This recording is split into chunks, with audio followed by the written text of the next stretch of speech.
Hello, Richard. It's such an honor to have you as a guest on the Paleo Gardening Expert Interview segment. Thanks for coming on the show. Thank you, Lynn.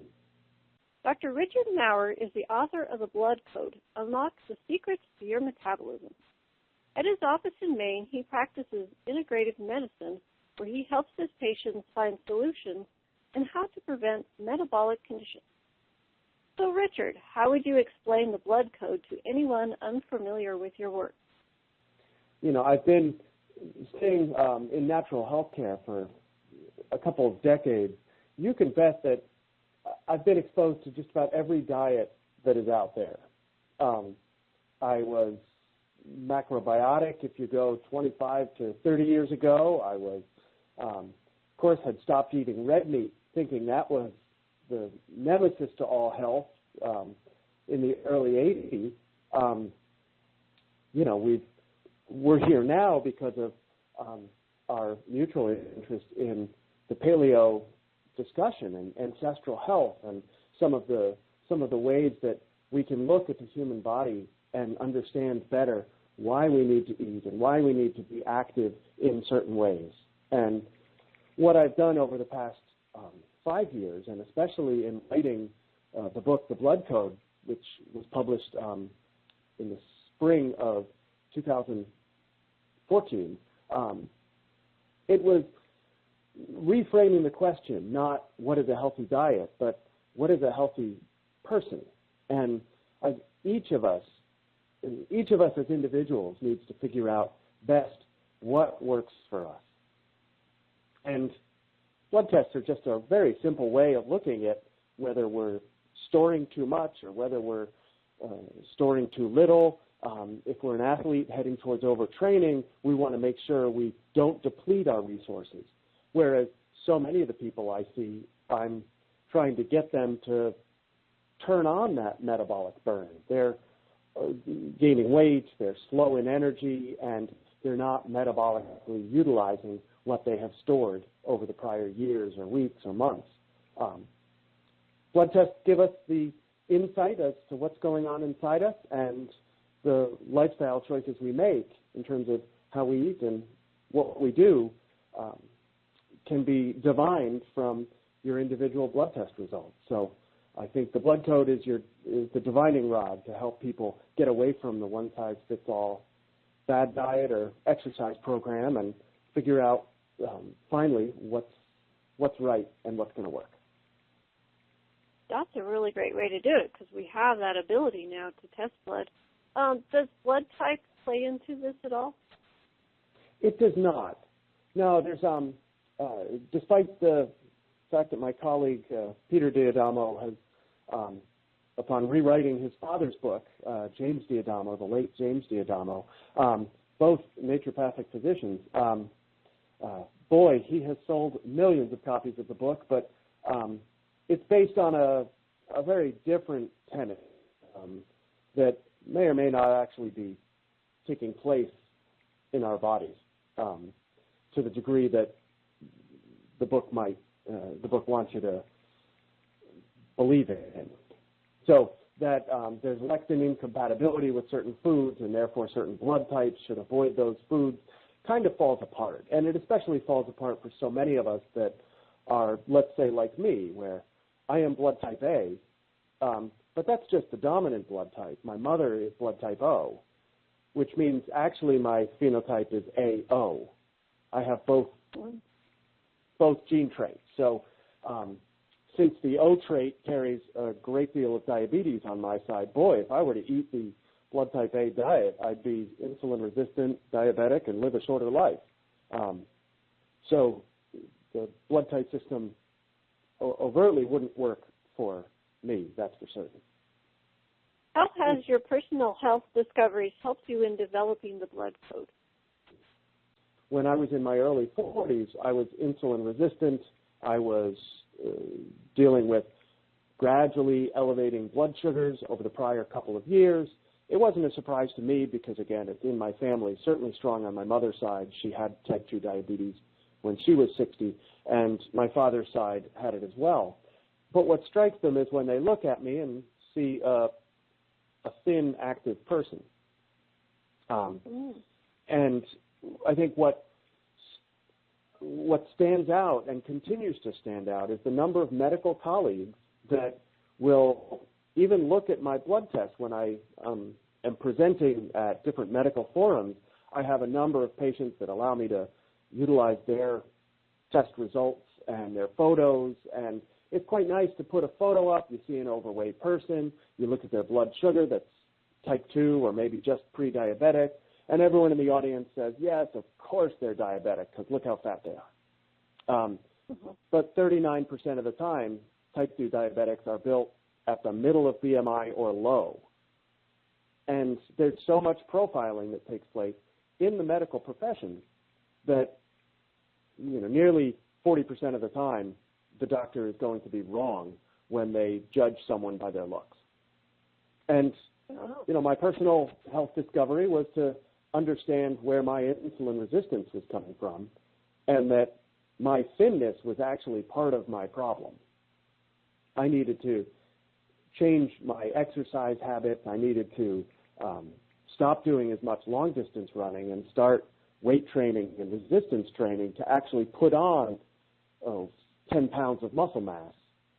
And through that, plus reducing my reliance on grains and fruit as calories, moving more towards a paleo, lower-carb diet, I corrected my blood sugar problem. I still have colleagues that they look at me, they size me up, and they say, those blood tests must have been wrong, despite having an A1C on multiple consecutive doses that was over 6.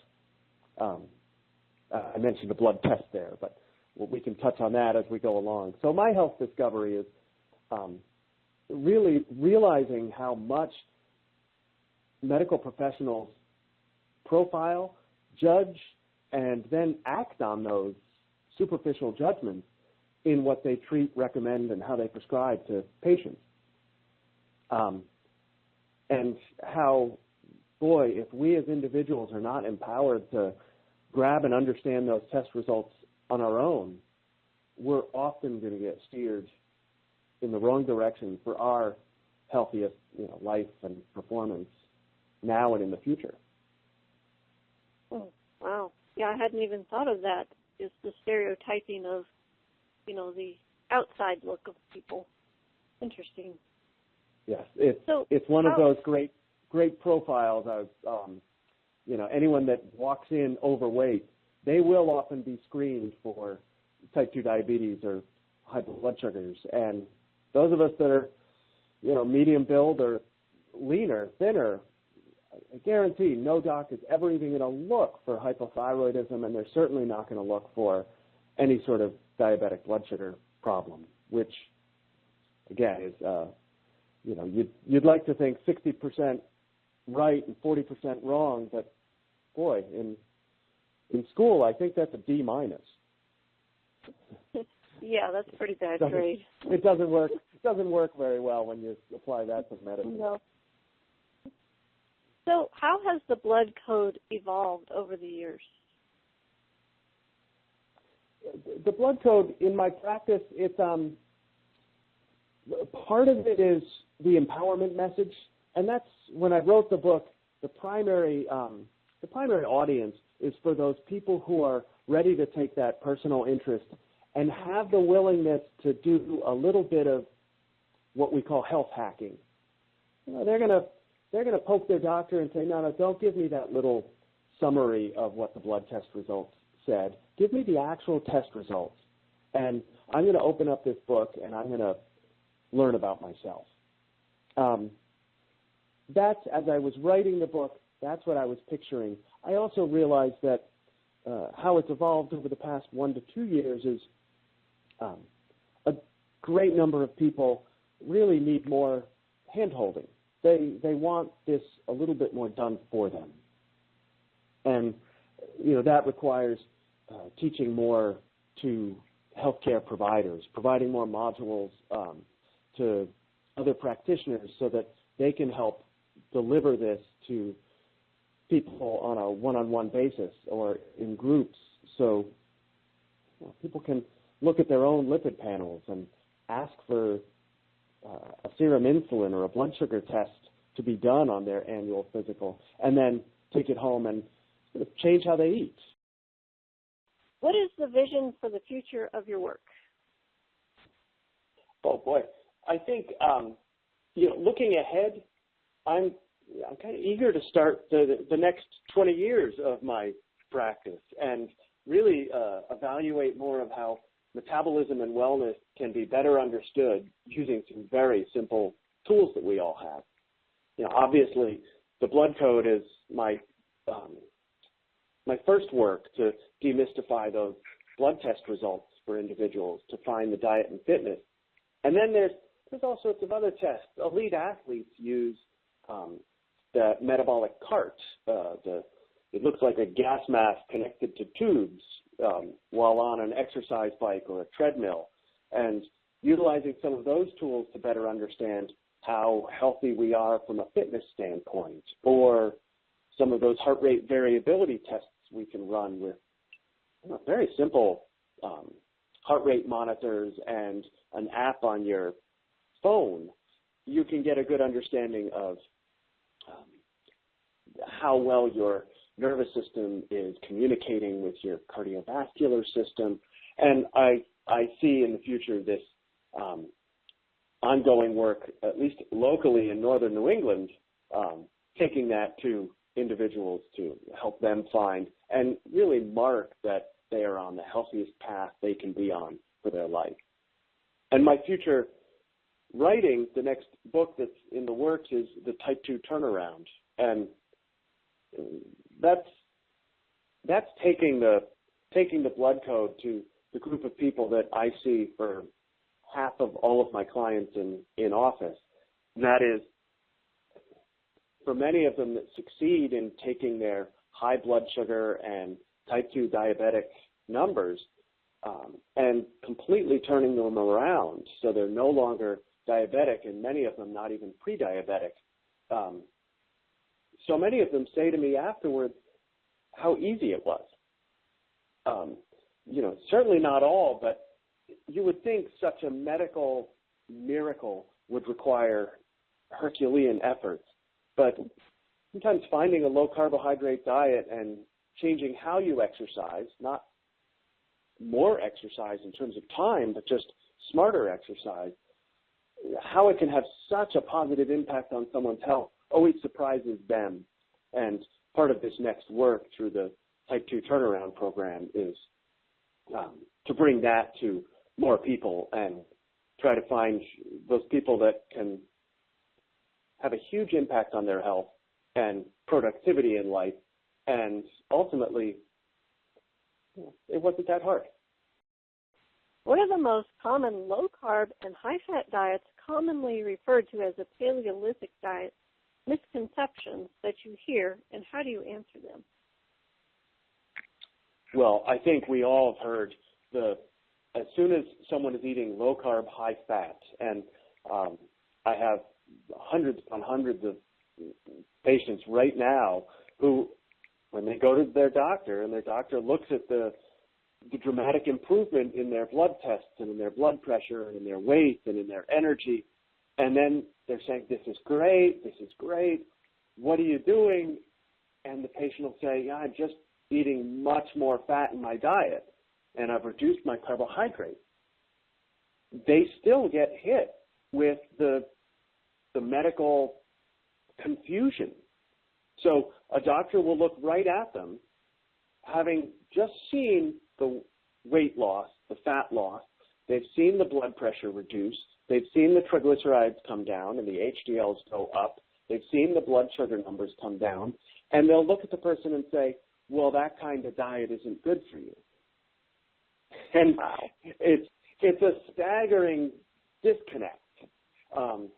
And it's not just in the medical setting. This is, culturally, we were so hit by the cholesterol. Dietary cholesterol should be avoided, and saturated fat is bad. We were so hit by those mistaken culprits that we really have to kind of break the myth first before we can understand the truth to our health and life.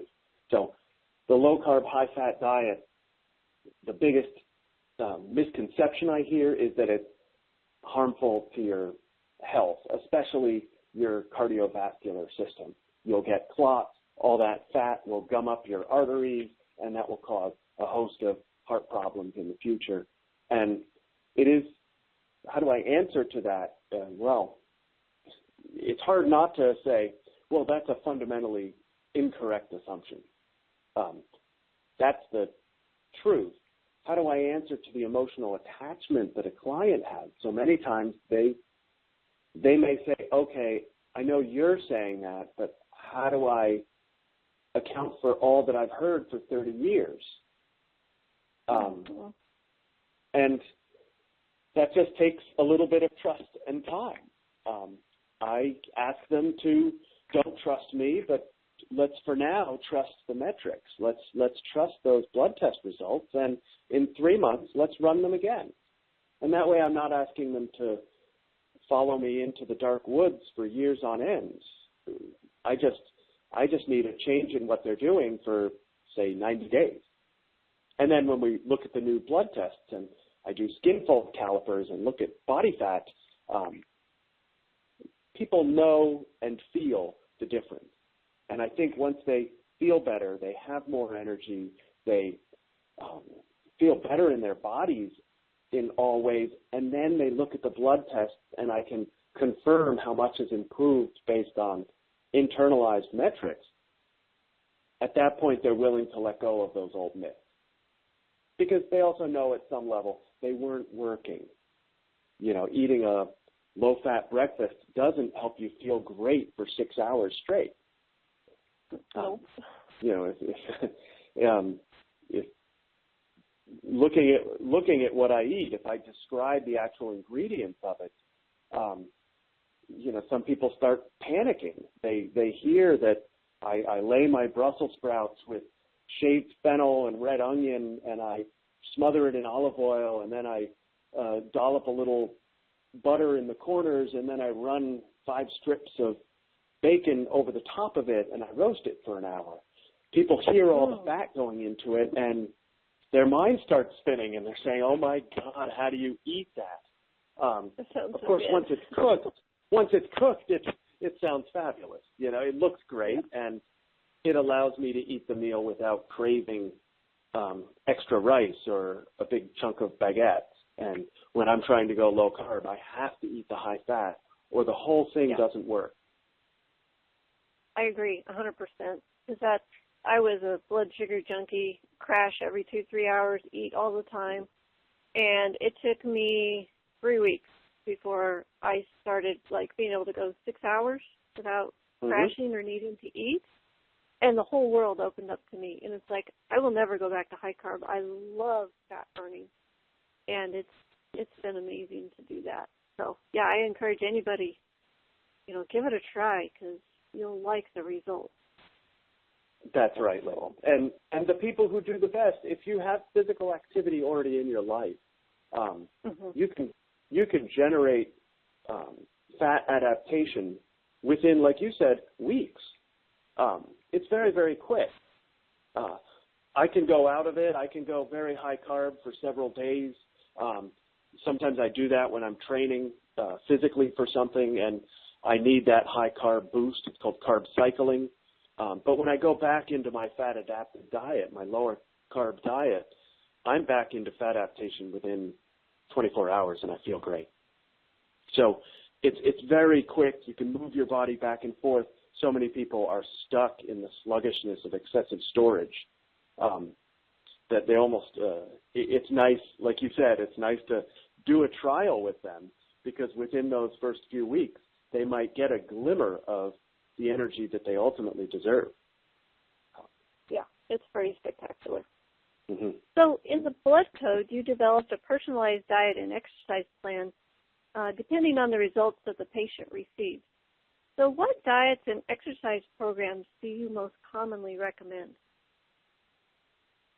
When I look at the blood code panel, when I have someone's discovery panel or progress panel completed, I can, if there's insulin resistance there, the most common dietary recommendation is low carb, high fat. If people are cruising around on Twitter, they can hashtag LCHF. So that low carb, high fat diet is a great way of recalibrating the body so that it doesn't boost insulin and it's more likely to burn what it has on the body rather than store more. So we utilize our glycogen better and we utilize our stored fat better. How low carb is what I changed. So in the blood codes, the step 1 of the book describes very simply, if you're this insulin resistant, let's say slightly insulin resistant, your dietary restriction of carbohydrate should be this. And I list out breakfast between 20 to 40 grams of carbohydrate, and lunch maybe 40 to 60 or 30 to 60, and dinner, again, maybe 30 to 60.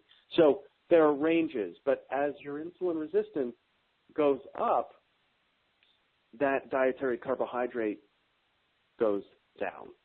So if someone's more severely insulin resistant, they've really got that central weight gain and higher blood sugars, they're eating 5 to 10 grams of carbohydrate at breakfast and 10 to 15 at lunch and at dinner.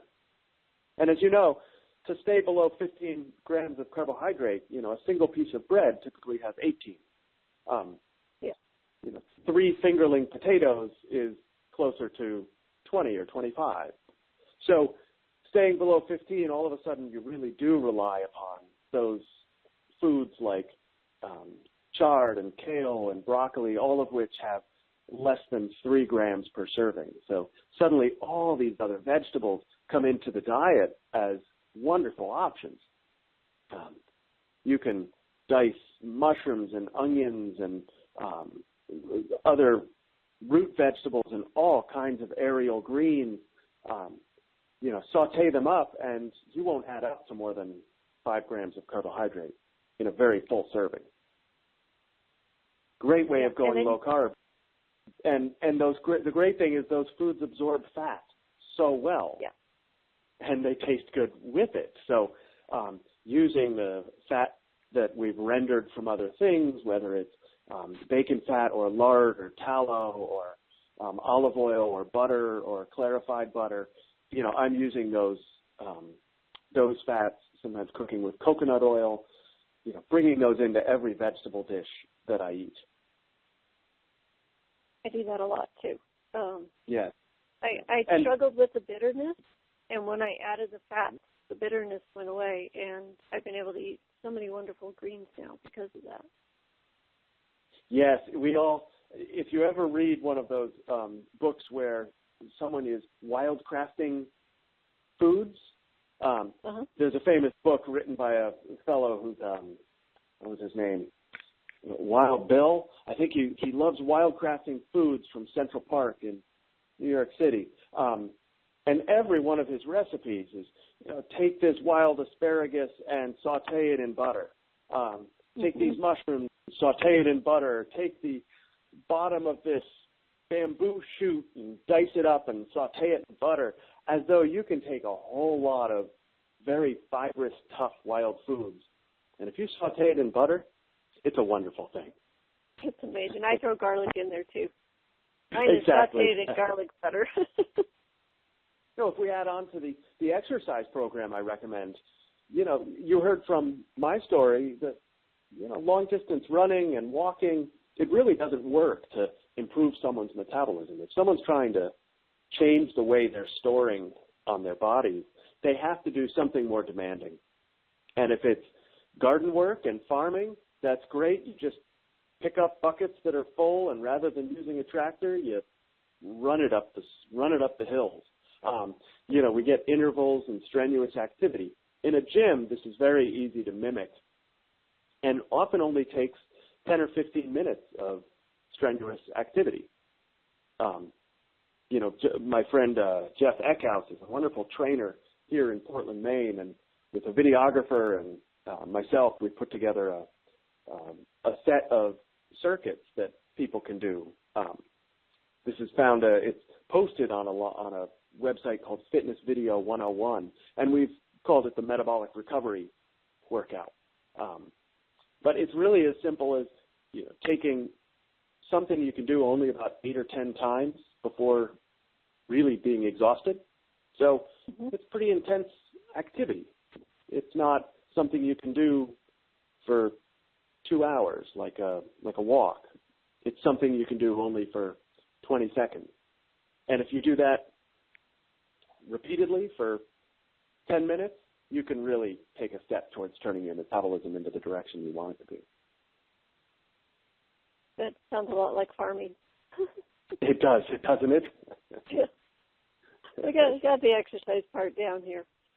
So, that's right. In the paleo world, one of the widest debates is acceptable carbs. The argument is whether sweet potatoes are allowable. So what's your opinion on eating these carbs? Oh, I think these carbs are great. You have to play in again. If I'm using the blood code paradigm, right? I'm looking at it from who is insulin resistant and who's not. Now, I was on the phone with a client this morning who she was at a low triglyceride, high HDL, her triglyceride was near 40, and she had an insulin that was below normal. It was actually in the low 2s. So with such a low insulin and her blood sugar was on the low side and she wasn't even near prediabetes, her blood sugar was tremendous on those marks. But for her, if she starts exercising more, which she would do, she actually needs to make sure she utilizes carbohydrates, especially at her evening meals, to, following that workout, her recovery meal needs to have plenty of carbohydrate in it to sort of generate a little more insulin and help her repair the muscles that she's damaged. So allowable carbs, incredibly important. And, I like using rice. I actually do like bringing the legumes and pulses in. And I know, paleo is starting to swing on that. I think the beans in their whole form, properly prepared, soaked and rinsed and cooked again, they're incredibly helpful to our gastrointestinal microbiome. They're good for our health, and they do provide a good carbohydrate in not excessive doses. These are small doses. It's not the main course, but I'm reminded in Italy of having that little bowl of white beans at lunch, and I swear you could look in the bowl and count 20 beans in there. It was not a lot, but it was enough that really had a positive impact on health. Sweet potatoes, rice, and white potatoes too. Any of those extremely useful. Certainly the squashes, incredibly helpful to have as base carbohydrates that don't have that difficult gluten molecule that's so hard on our guts to break apart. Some people can deal with gluten just fine. Others are going to do well with rice, squashes, and potatoes as their basis for carbohydrate intake. Yeah, that's me. Gluten, no good. Right. So on Paleo Gardening, our mission is to make the paleo lifestyle available to anyone by inspiring and teaching practical skills. So how would you inspire someone who is just beginning their paleo journey? It's usually the inspiration comes from the changes, how someone feels. It's very simple. Looking with the lens of ancestral health, if we move away from the processed foods, if we get back to a basic whole grains setting, and this is, if someone goes gluten-free, it's important to tell them you shouldn't be opening up packages of gluten-free items. Gluten-free should still be in its whole unpackaged form. To inspire someone, I like having some metrics, so we're not always relying on how we feel or what our body looks like. And if someone's going to start a paleo, not just diet, but some of the other activity and exercise changes, so their lifestyle moves more towards paleo, really great to get that baseline. I love using skin fold calipers. I keep those on my website. I coach people to get them from wherever they can, but I use those skin fold calipers as a measurement of how much fat your body is storing and where it's storing it. So with 4 points on a skin fold caliper, for the vast majority of people who move towards paleo, they're going to have less body fat at the end of 3 to 4 weeks. It's very quick. And that, to me, is one of those simple inspirational tools. Blood tests, I think that's more of even a greater science-based tool to see if someone has a condition that they want to use paleo for. I always beg for them to get a baseline blood test, just to have as maybe an extra tool so that when they hear their doctor say, oh my gosh, don't eat such high fat, or don't eat low carb, it's a fad, it's a trend, we have blood test results that really show that it is helping that person. You know, this person is truly healthier on the inside and the outside. I like that idea a lot because we're all so genetically different that it's hard to pinpoint a diet that works for you. But through the blood test, you can start to pinpoint what works for you. So. Absolutely.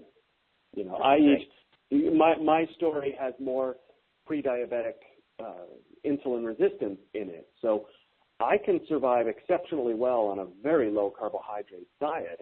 And part of that, like you, Lynn, I'm very close to 50 years old. So for me, my age is also creating a little bit more insulin resistance.